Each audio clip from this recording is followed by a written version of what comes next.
माननीय लोक आहेत, स्वाभिमानी शेतकरी संघटनेचे संस्थापक राजूभाई शेट्टी साहेबांनी संबंध महाराष्ट्रामध्ये ज्या ज्या ठिकाणी हा शक्तीपीठ महामार्ग बसतो आहे त्या ठिकाणी बसवा, अन्यथा लोकांना फाशी देऊन हा मार्ग करणे म्हणजे प्रगती नाही, एवढं लक्षात घ्या.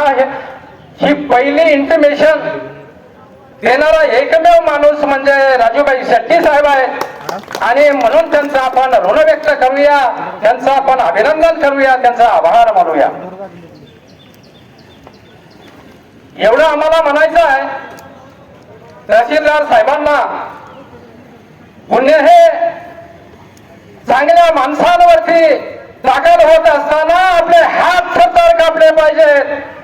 अरे माणसाचा जन्म पुन्हा पुन्हा नाही, माणसं बेचिराख होत असताना, माणसं पाणी पाणी म्हणत असताना, माणसं आम्हाला भाकरी भाकरी म्हणत असताना जर तुम्ही त्याचा विचार करत नसाल तर तुम्ही प्रशासन चालवता का काय करता, हा आम्हाला प्रश्न पडलेला आहे.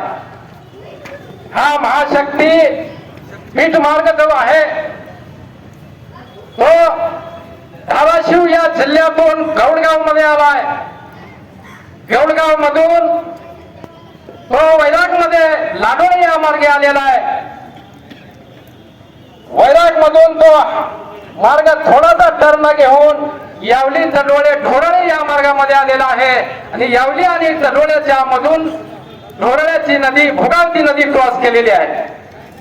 तिथून तो पुढे मार्ग धानोऱ्याला आलेला आहे. धानोऱ्यावरून पुढे तो मार्ग माळेगाव जवानवाडीला सरकलेला आहे. जवानवाडी आणि वाकाव याच्यामधून सेना नदी त्या मार्गाने क्रॉस केलेली आहे. पुढे तो मार्ग हळूहळू वाकड्या तिकड्या मार्गाने स्ट्रेट लेवल नाही, त्याला सरळ मार्ग नाही, त्याला तो मार्ग धाकट्या उपळायला आलेला आहे. धाकट्या उपळायून तो थोरल्या उपळायला मार्ग गेलेला आहे आणि थोरल्या उपळायून रोपड्याला तो मार्ग गेलेला आहे. रोपड्यावरून बावीला तो मार्ग गेलाय आणि बावीवरून तो मार्ग आरण मोडलींच्या या बाजून उत्तरेच्या बाजूने आरणचा तो मेन रोड क्रॉस करून तुळशीला गेलेला आहे बघा तो मार्ग. आणि तिथून पुढे तो मार्ग करकम मार्गे ती नदी पास करून पंढरपूरची नदी पास करून आपला जिल्हा पास करून पुढे गेलाय. किती लोक याच्यामध्ये मेलेले आहेत. पण आता जो आमचे समन्वय बोलले त्या पद्धतीने माणूसच उठायला तयार नाही. अरे सरकारला आम्हाला एकच म्हणायचं, देवेंद्र फडणवीस साहेबांना, महाराष्ट्र चालवणारा तुम्ही राजा आहात, आम्ही राजा म्हणून तुमच्याकडे बघतो आणि ज्यावेळेस राजा हा राज्यकारभार करत असताना लोकशाही प्रधान म्हणून राज्यकारभार केला पाहिजे अशी महाराष्ट्राची मायमाती म्हणते. अरे तुम्ही शक्तीपीठ महामार्ग या महाराष्ट्रामध्ये फिरवत असताना जिथं जिथं ही लोक नको म्हणतात तिथं काय म्हणून तुम्ही शक्तीपीठ महामार्ग बसवायला लागलेला हाच मोठा प्रश्न निर्माण होतोय.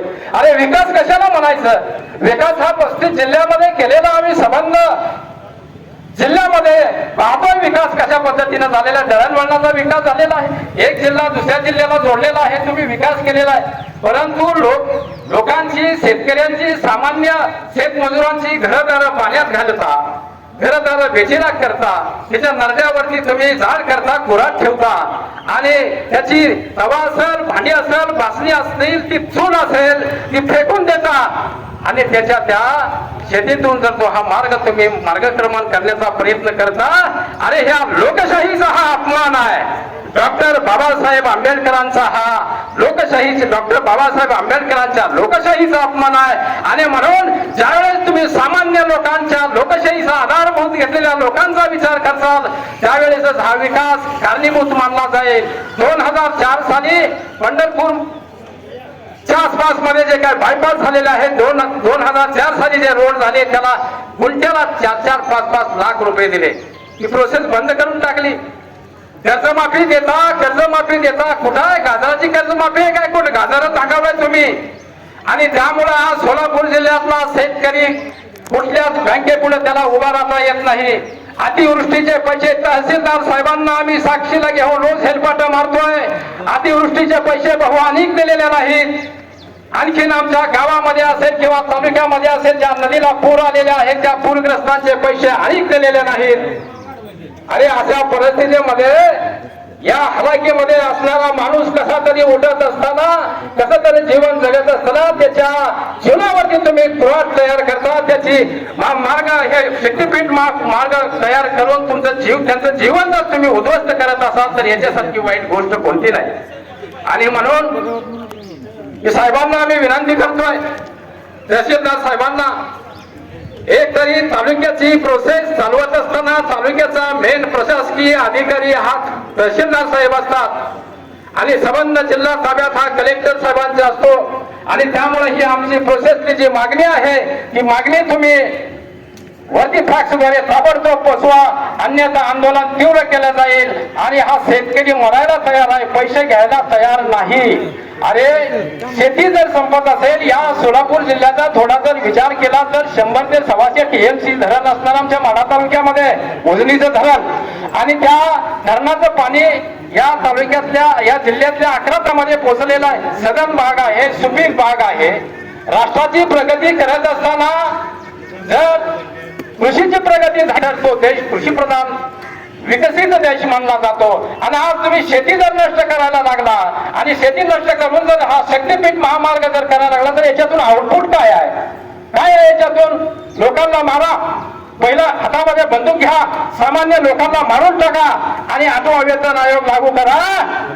अरे एक माणूस नोकरदार 2.5 लाख रुपये पगार घेणार आहे, आणि याच महाराष्ट्रामध्ये जीवन जगता येत नाही म्हणून 4-4 तासाला एक माणूस शेतकरी शेतमजूर आत्महत्या करतोय। याचा विचार करा, आणि हा जो मोर्चा आहे उन्हामध्ये बसलेला याचा विचार करून आपण हा फॅक्सद्वारे त्या शासनाला कळवताल अशी आम्ही नम्रतेची विनंती साहेब आपल्या पुढे करतो आणि 1 मिनिटाचं भाषण संपवतो। धन्यवाद।